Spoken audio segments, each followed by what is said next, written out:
Joining us now live via Zoom from Lagos is the Vice President, IFA Reading Society, Haruna jalo-waziri. Well, the theme this year talks about narrowing the digital gap. The COVID-19 pandemic has highlighted the importance of virtual learning. Let's begin with how Nigeria is faring in this regard.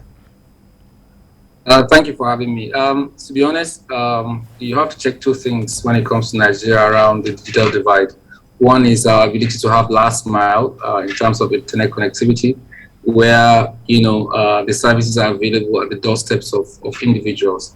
The penetration is quite very low in Nigeria. So as such, you would find that the ability for children who are already struggling to be in classrooms find it difficult to be able to learn, especially using the new tools that we have via internet. So that has been really very difficult for children in this country.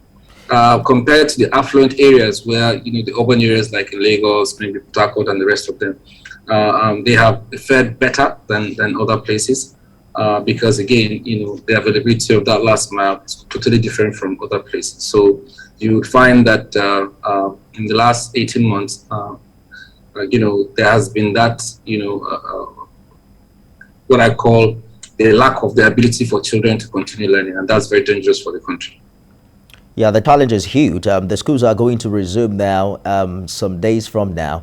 Talk to us about who has the responsibility of bridging these gaps that you have highlighted. So I think it's going to be a joint effort. The government has the responsibility of bringing down the policy or laying down the policies for private sector investments to occur in terms of bringing that bridge or that digital divide that would occur. And the idea is when private sector invests in that particular sector, they are able to push, the products at a cheaper rate, hopefully, to the population so that it can be it can be afforded. So, as you know, in this country, the fiber network is quite very minimal. And so what we typically rely on is the wireless system like the GSM and CDMEs that we have in some areas. But yeah, so it's a joint effort. I think the policies should be clear and sustainable, as well as, friendly for private investors to actually, make those investments to begin to deliver last mile into people's homes, and as such, by extension, allow children to have access to learning, especially in this new world. Many of the school curricula is still playing catch up when we talk about issues of digital literacy. How far do you see us really, prioritizing issues like this? I think there are three levels of government and who are responsible for probably primary education in some form or shape.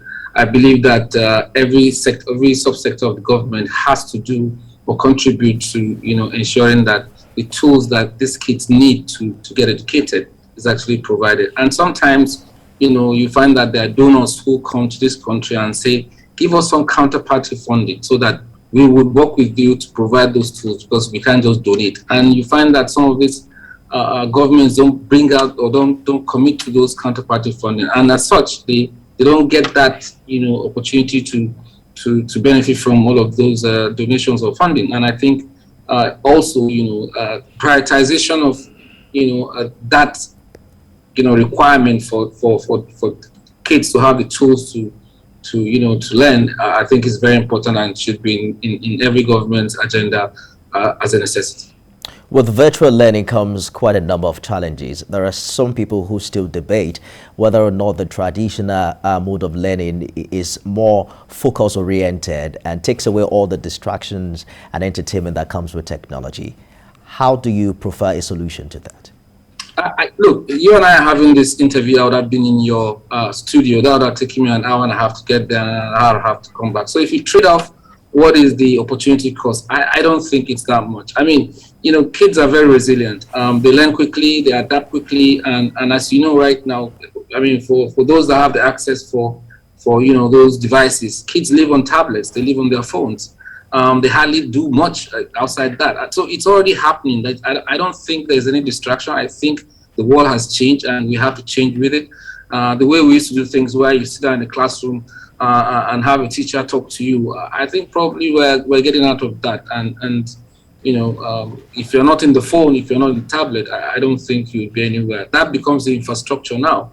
And we're seeing more and more people migrating towards that. Working from home, for example, it's now the new norm globally. So learning, online and having, those new systems of learning, I think, it's a shortcut. It's an easier way to get people to get educated. So I don't believe the pros are more than the cons, if you ask me. I agree with you. The world is changing and we must not be left behind. Vice President, IFA Reading Society, Haruna Jalo-Waziri, thank you for talking to us.